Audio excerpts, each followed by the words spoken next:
Quanto é que você consegue, Tarcísio? Passar de 5 bi para quanto? Para 15, para 20, para 30? Multiplicou por 6. Quanto é que você consegue de investimento em concessões? 250. Tá certo? Então, ó, tem 100 bilhões vindo para saneamento.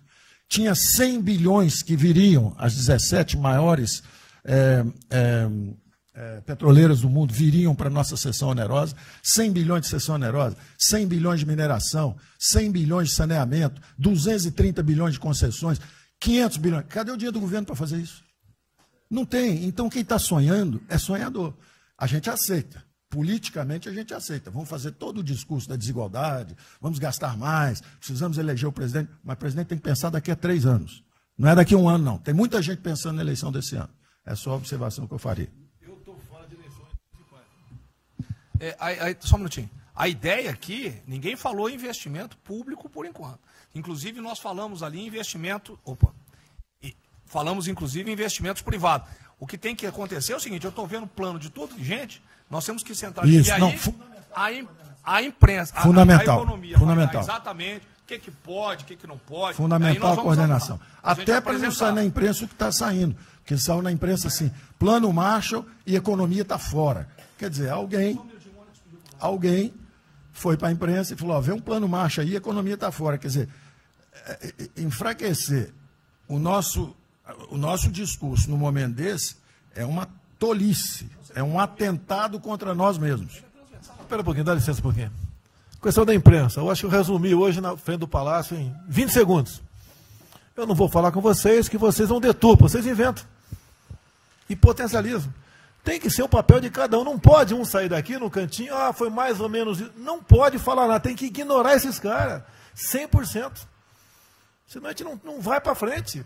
A gente está sendo pautado para esses pulhas, o tempo todo jogando um contra o outro. Até a Tereza Cristina contra mim, quem diz? Vou apaixonar pela Tereza Cristina, jogo ela contra mim, o tempo todo. Tá? Então, se a gente puder falar zero com a imprensa, é a saída.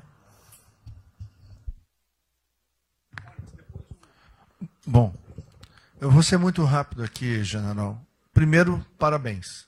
É fundamental esse processo de coordenação e de centro de governo. Nós precisamos ter isso cada vez mais aprofundado e com melhor qualidade.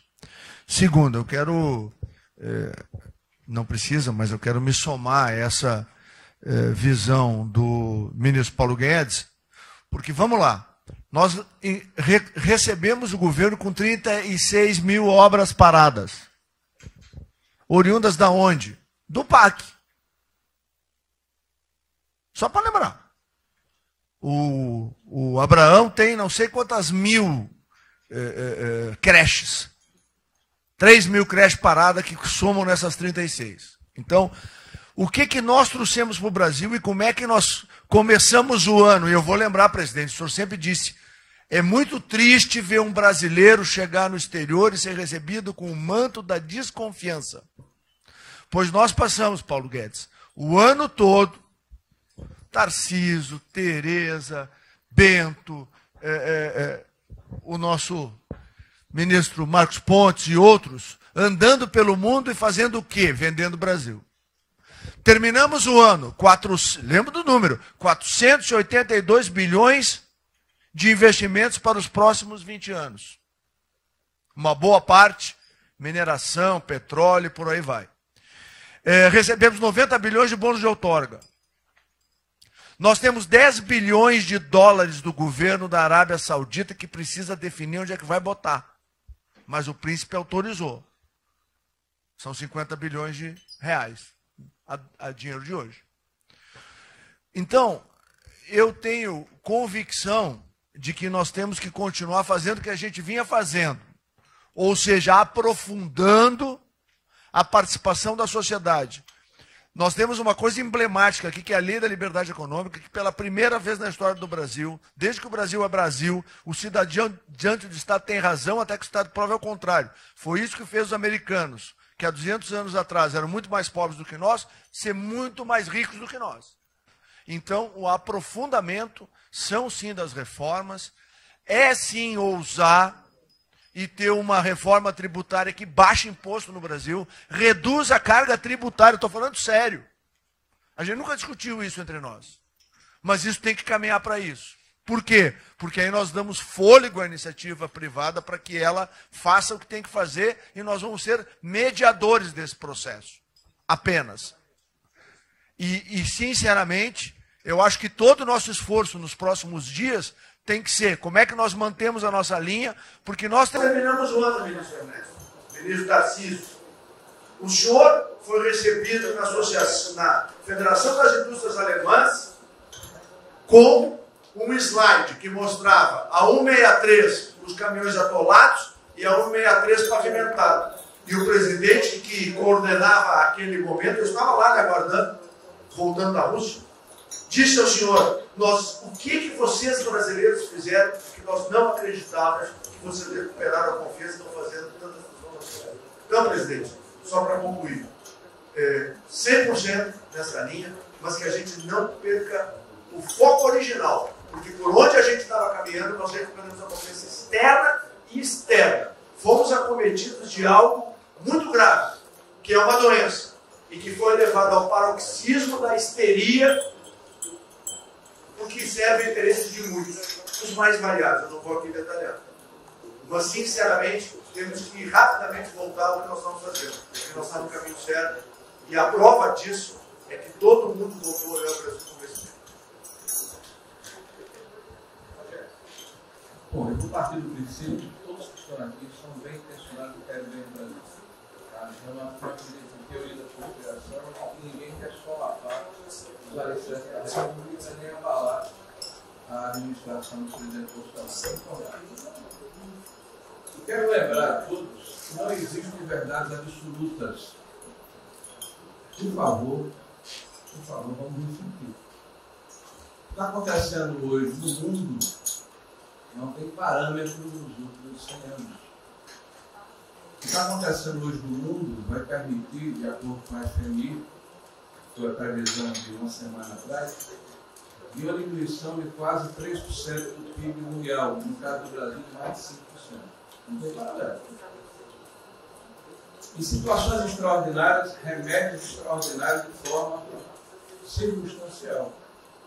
Isso não significa que nós tenhamos a necessidade de implantarmos uma política permanente. O ministro Braga Neto está, na sua apresentação, ele estabelece, inclusive, um limite temporal e deixa claro que é uma política de Estado. O que eu peço é que nós tenhamos aqui as mentes abertas e que os dogmas, mas quer que sejam eles, sejam colocados de lado nesse momento. Porque os governos do mundo, certamente, têm a capacidade de entender o que está se passando. Eu tenho visto governos extremamente liberais preparando programas de reconstrução, levando em consideração a necessidade de que o Estado Nacional passa a ter um papel diferente como tomador de risco nesse momento em que há uma queda abrupta da liquidez. O ministro Onyx fala com muita propriedade da Arábia Saudita dos 10 bilhões de dólares. É bom lembrar que está aqui o ministro Bento, que está se pagando para se retirar petróleo do mundo. Os países vão utilizar suas respectivas liquidez para resolver os seus problemas de infraestrutura e de retomada das suas economias. Nós temos que ter segurança jurídica, respeito ao contrato, capacidade de alavancar recursos privados com a inversão de recursos públicos, sim. É bom lembrar que eu tenho ouvido falar, não sei se é verdade, depois vai colocar na ponta do lápis, que a gente pode chegar a 600 bilhões de reais esse ano de ajuda a empresas e a pessoas físicas. Recursos do governo federal, fruto de endividamento do governo, desse governo, que vai terminar o ano com um déficit 4, 5, 6 vezes maior do que estava precificado no início do ano. Caiu um meteoro sobre as nossas cabeças. Então, por favor, nós não podemos começar a discussão com verdades absolutas e com dogmas estabelecidos ao longo de 100 anos, em função de uma catástrofe que se abateu sobre o mundo, e os governos de todo o mundo estão se debruçando sobre o assunto, entendendo que muda o papel do Estado. Senhor presidente, É bom lembrar que, quando houve a unificação da Alemanha, eu acho que esse é um fato histórico irrefutável, o Estado alemão entendeu e fez um pacto de que haveria necessidade de investir em capital humano e infraestrutura na Alemanha Oriental para diminuir desigualdades regionais. E esse é um pacto do Brasil. Essa pode ser uma catástrofe que vai nos afundar, ou pode ser uma onda para a gente surfar, uma alavanca para recuperar o país. Todos os países do mundo estão submetidos ao mesmo processo. Vai depender da nossa capacidade de termos uma opção clara de que forma vamos sair desse problema. Se vamos gastar 600 bilhões de reais para resolver uma situação que é emergencial e todos reconhecemos que é necessária, e darmos segurança à população, no caso alimentar, para evitarmos o caos, para diminuirmos a mortandade das empresas, tudo bem. Está correto. Essa é a boa direção. Por que não 5, 6, 7% desse total, 10% desse total, em obra de infraestrutura? Por que não termos a capacidade de alavancarmos o emprego no momento em que a retomada, todos os economistas aqui reconhecem, vai ser muito lenta? Bom, eu só estou falando isso, presidente, para que nós possamos ter essa discussão sem dogmas, sem verdades absolutas, sem a preocupação de que as coisas continuam como eram antes. Não são como eram antes. Aqui e no mundo inteiro. É isso.